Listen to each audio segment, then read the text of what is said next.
This is Tales and Whispers, where every story is felt, not just heard. Today we're diving into a story that really sticks with you. It starts out like a fairy tale, but it ends with this powerful lesson in love that's lasted for almost 100 years. So, let's settle in.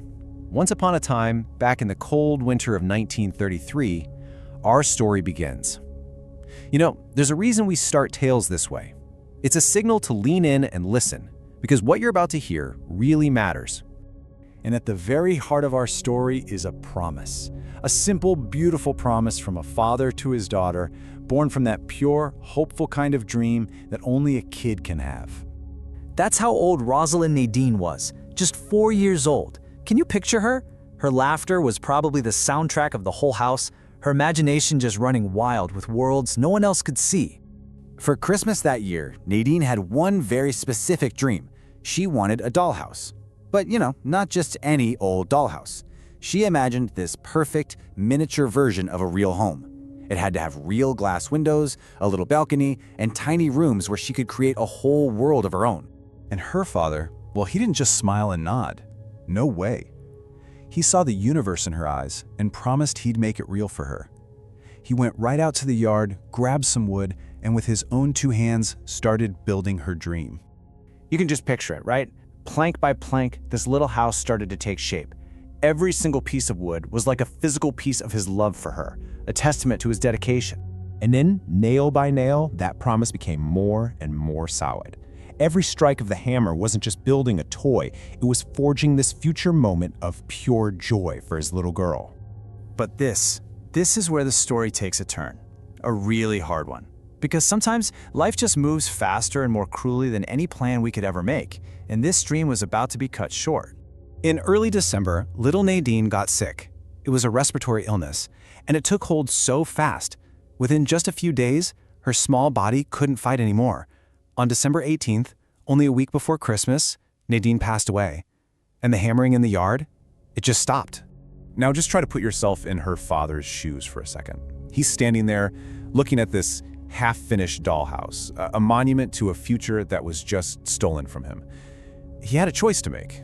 Does he bury this dream right along with all his sorrow?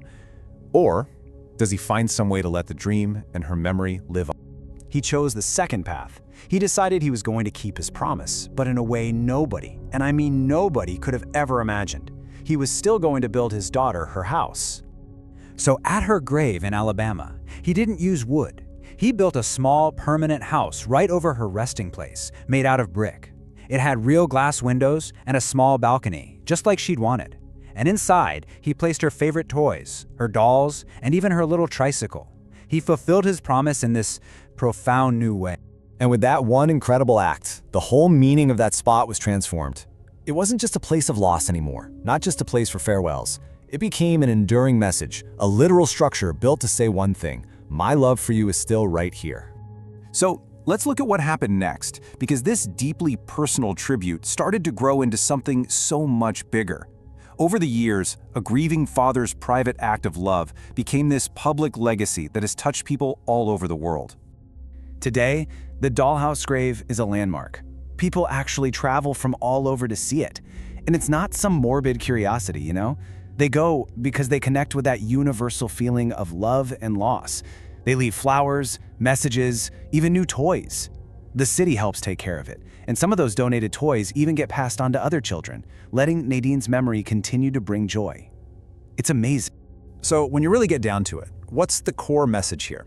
The idea that's basically written on every single brick of that little house. It's simple, but it's everything. Love does not die with death. It just changes its form. This story offers some really powerful wisdom for all of us.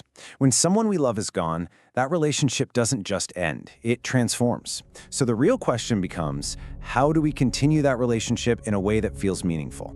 And we can all apply this lesson. It's about choosing a simple promise to keep. It doesn't have to be some grand gesture. Maybe your mom loved a specific flower, so you plant it in your garden. Maybe your dad had a special way of making coffee on the weekends, so you continue that tradition in his honor. Or if a child was lost, maybe you donate a toy or a book in their name every year. It keeps their spirit alive. I think the ultimate takeaway here is that this isn't about trying to erase or escape grief. That's impossible. It's about giving that grief a purpose, transforming it into an active form of love that lives on, something that brings comfort to you and maybe even to others. And that leaves us with one final thought, something to take with you. If you were in that father's place, faced with a love that outlasted a lifetime, what promise would you keep?